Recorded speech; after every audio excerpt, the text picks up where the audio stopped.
बड़ी मुसीबत उठाई, अब झंझट में ना पड़ो, अपना काम करो, ईश्वर की याद करो।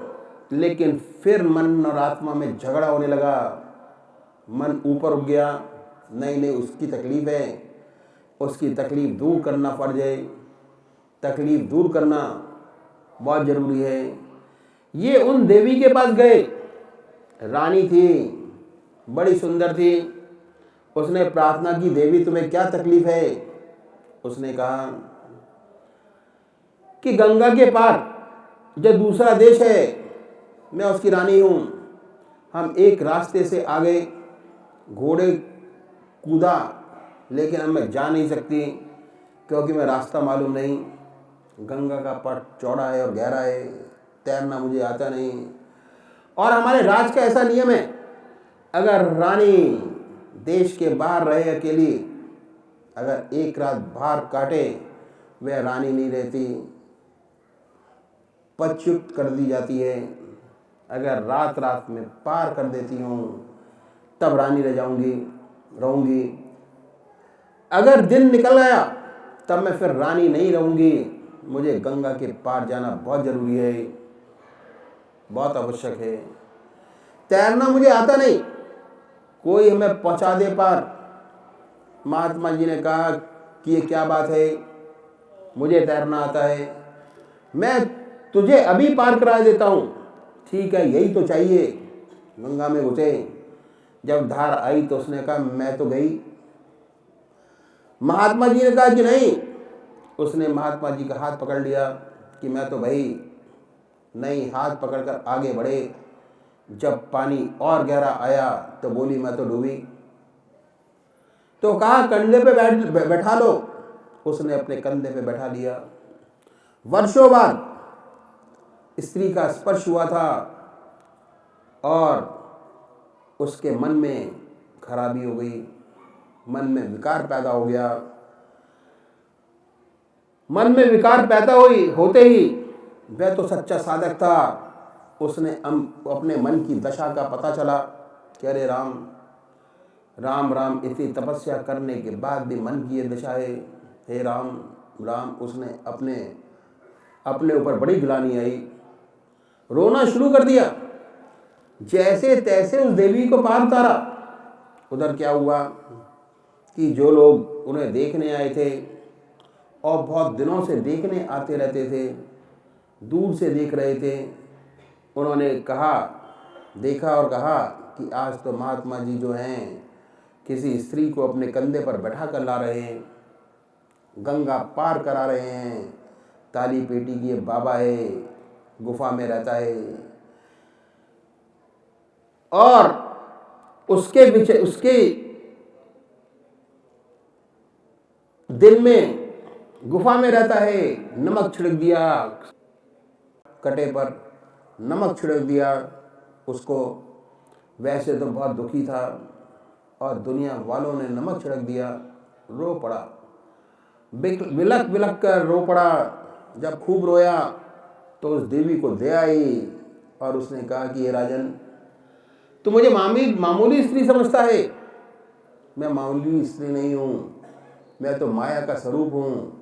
तेरा इम्तिहान लेने आई थी और अब तुझ जैसे साधुओं का मैं गधा बनाती हूँ, जैसे अब बनाया। गधा बनाकर सवारी लेती हूँ जैसे तुम्हारे ऊपर, जैसे अब बनाया। बेचारा बहुत दुखी हुआ। सारा जीवन उसने अपना साधना में पार किया और हाथ जोड़कर उसके बाद बोला कि ये देवी, कोई ऐसा है जो तेरे पार गया हो?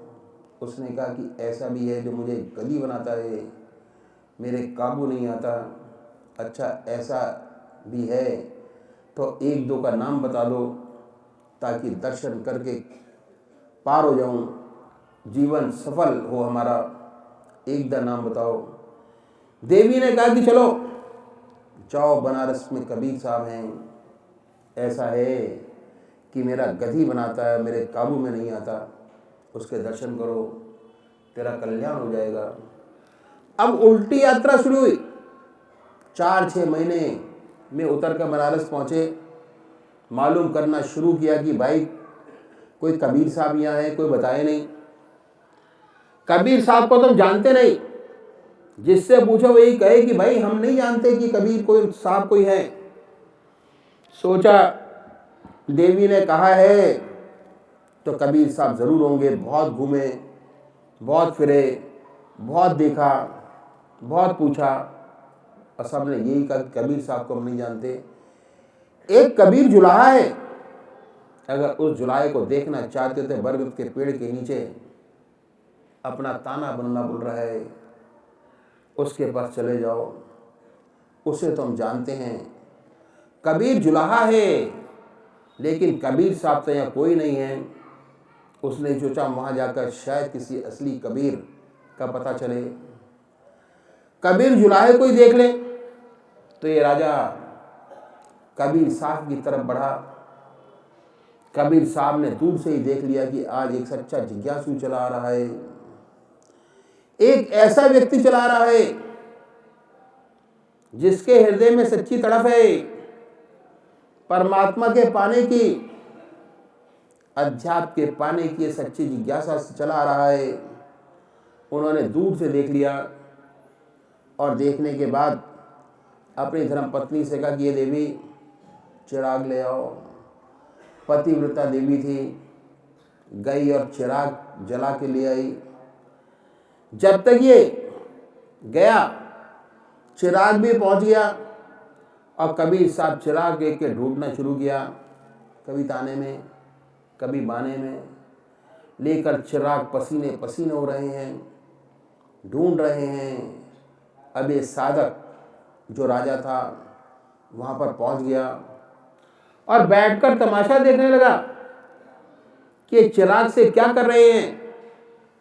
उसने ख्याल किया कि इनका कुछ हो गया है, कोई खोई वस्तु को ढूंढ रहे हैं चिराग से। इससे नहीं रह गया, बहुत देर तक देखा तो बोला भाई क्या खो गया, क्या खो गया जो आप इतनी देर से परेशान हैं? खो क्या गया, क्या मैं आपकी मदद कर सकता हूँ? बोले इतना बड़ा मेरा हत्था खो गया, उसे ढूंढ रहा हूँ। इसने कहा कि लकड़ी का हत्था, और दिन के 12 बजे हैं, सूरज चमक रहा है, तेज रोशनी है, और वह भी सूरज की रोशनी में नहीं मिलेगा, चिराग की रोशनी में मिलेगा। बहुत अच्छा।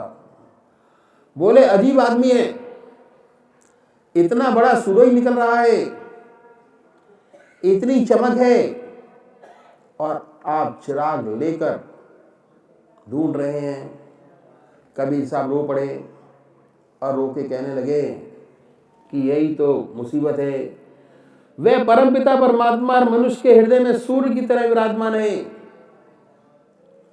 लेकिन उसे हम ढूंढते हैं कंदराओं में, पहाड़ों में, चोटियों में, गुफाओं में, जंगलों में। वह तो हमारे हृदय में अनेकों सूर्यों की तरह प्रकाशित है। हमें ढूंढते हैं कंदराओं में, गुफाओं में, जंगलों में। और इसके साथ साथ शक्तिपात, आत्मिक पावर का साथ साथ हुई। उसका हृदय आनंद और प्रभु प्रेम से भर गया। जिस चीज की जरूरत थी उसे मिल गई। उसका रोम रोम आनंद में हो गया, ऑटोमेटिक ध्यान बन गया। परमात्मा की याद स्वतः ही आने लगी। अपने आप परमात्मा की याद में गहरा डूब गया, आनंद विभोर होकर बैठ गया प्रभु की याद में। कबीर साहब अपना काम में फिर लग गए, और वह भी उनकी धर्मपत्नी सूत बुनने लगे। थोड़ी देर में एक गधी घूमती हुई आई, चढ़ती हुई उधर से निकल आई, और गधी ने कबीर साहब का जो ताना बाना था कोने में जाकर उसको लात मार दी और उसके ताने बाने को तोड़ दिया। जब तार टूट गए, कबीर साहब दौड़ कर गए, दौड़े दौड़े चक चक करके उस गधी को अलग किया, एक एक तागा बांधा, और बांधने के बाद फिर बिनने लगे। थोड़ी देर बाद वो गधी घूमती हुई फिर आई, दूसरी जगह उसने लात झाड़ दी, सारे तार तोड़ दिए गए। कबीर साहब भागे भागे गए, चक चक करते उस गदी को हटाया, एक एक करके धागा बांधा, फिर बनने लगे। 5-6 बार वही गदी आई, तागे तोड़े और चक चक करके उसे हटाया, फिर कबीर साहब धागे बुनने लगे। ये महात्मा बड़े मजे से बैठा था, आनंद विभोर था, परमात्मा की गहरी याद में था। कबीर साहब की कृपा उसे ऐसी मिली जिसके लिए वर्षों की तपस्या की गई थी। आनंद विभोर अपनी आत्मा के आनंद का मजा ले रहे थे, अपनी आत्मा के रस को चूस रहे थे। कभी कभी आंख खोलकर देख लेते और कहते कि देखो ये गधी है, ऐसे ऊंचे महात्मा को परेशान कर रही है। कभी भी मन में विचार पैदा होता। और एक बार क्या हुआ कि ये महात्मा जब बैठे थे उसी तरफ गधी आई और जैसे ही दुलत्ती मारने को थी, इन्होंने अपना डंडा लिया और एक दिया। नहीं मानेगी, तंग किए जा रही है। महात्मा ने एक डंडा लगाया, वह गधी माया में बदल गई, शक्ल देवी की हो गई, जिसके दर्शन उन्होंने गंगोत्री में किए हुए थे। देख, उसने कहा परमात्मा के आनंद में विभोर था, आत्मा के रस को चूस रहा था। मैंने तेरा क्या बिगाड़ा था? धागे तो मैं उसके तोड़ रही थी और डंडा तैने मेरे को मार दिया और ये मेरे काबू में नहीं आया। जरा भी गुस्सा क्रोध नहीं, इसके धागे टूट रहे थे, आता प्यार से चप चप करके हटा देता। इसे क्रोध रत्ती पर नहीं है, ये है जो हमें गधी बनाए हुए है, मेरे काबू में नहीं आता। ऐसा संत महात्मा, ऐसा ऊंचा संत जिसका हृदय निरंतर परमात्मा की याद में डूबा रहता है। जब प्रभु की तीसरी विशेष कृपा होती है तो ऐसे संत के दर्शन होते हैं। ऐसा संत से परमात्मा नाता जोड़ देता है। ऐसे संत से संबंध हो जाने पर प्रभु का प्रेम, प्रभु की मस्ती अपने आप हृदय में पैदा हो जाती है। उसके पास बैठने से ध्यान बनता है, अपने आप प्रभु की याद आती है। जब ईश्वर की तीसरी कृपा होती है तब ऐसा होता है, और इसे हम गुरु कृपा कह सकते हैं। गुरु से ये वस्तु, पावर ऑफ कंसंट्रेशन, चित्त की एकाग्रता से, चित्त की एकाग्रता गुरु से मिलती है, जिसे हम बीज मंत्र कहते हैं। ये असली मंत्र, ये है शक्ति, ऐसी शक्ति जब चाहे परमात्मा की याद करें। चलते फिरते, बस में बैठे, गाड़ी में बैठे, जब चाहे परमात्मा की याद कर सकते हैं। पावर ऑफ कंसंट्रेशन सदगुरु से प्राप्त होती है। ये है परमात्मा की तीसरी कृपा।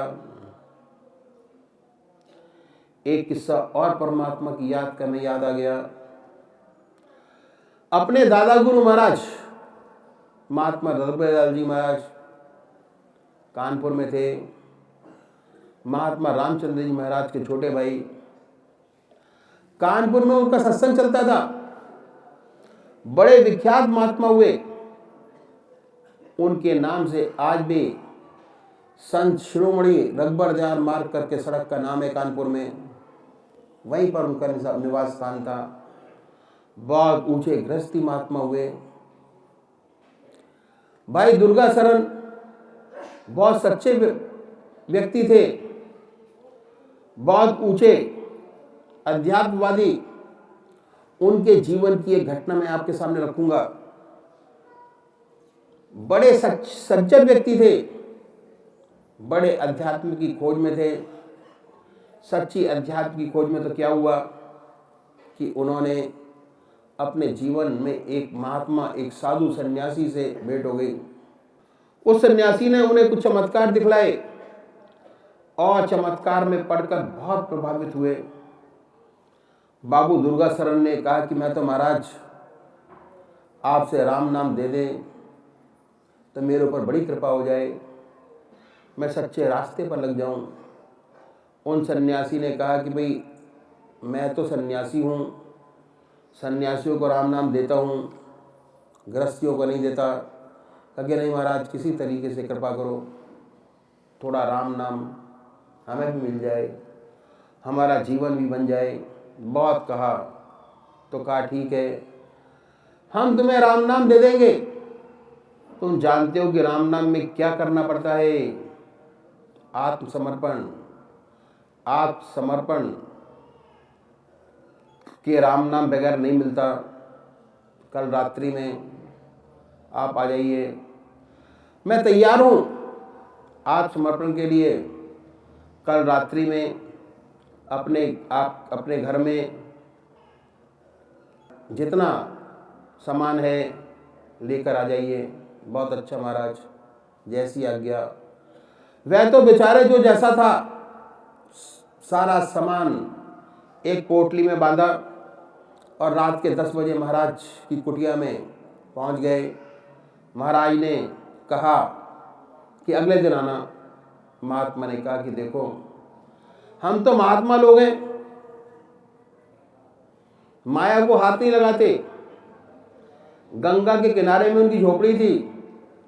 उन्होंने कहा आप अपने हाथ से रेत हटाओ, इसमें गाड़ दो, हम महात्मा तो हाथ नहीं लगाते। कहा अच्छा। उन्होंने आज्ञा का पालन किया, अपने हाथ से रेत हटाई और जो सामान लेके आए थे वो गाड़ दिया। फिर महात्मा ने कि कल 10:30 बजे आ जाना, स्नान करके 10:30 बजे के बाद आपको राम नाम दे देंगे। मैं बेचारा सारा सामान गाड़ कर चला गया। अगले दिन नहा धोकर समय पे पहुंच गया। पहुंचा तो वहाँ क्या देखता है, न महात्मा जी थे, न कुटिया थी, कुछ भी नहीं था। खाली छप्पर ही छप्पर पड़ा था, कोई वस्त्र नहीं। मालूम किया, पता चला कि ये तो महात्मा कल चले गए। बहुत तलाशा, नहीं मिले। इस वाक्य का इनके दिल पर क्या असर हुआ आप इसका अंदाजा नहीं लगा सकते।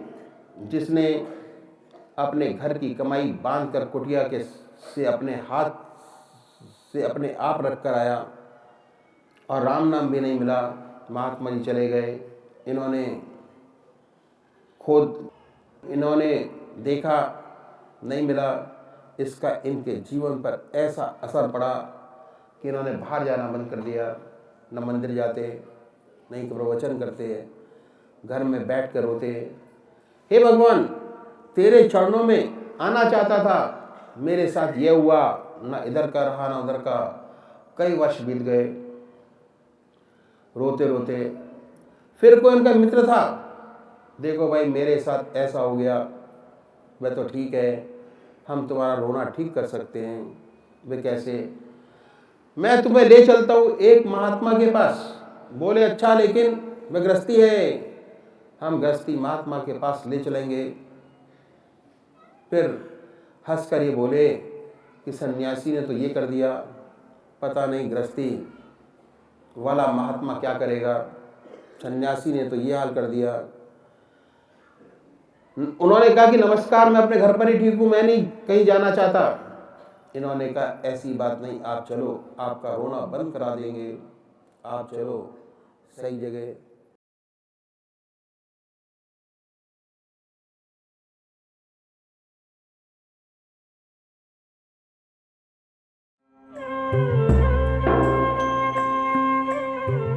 ध्यान योग के कार्यक्रम आनंद योग से निशुल्क जुड़ने के लिए संपर्क करें 9810239677।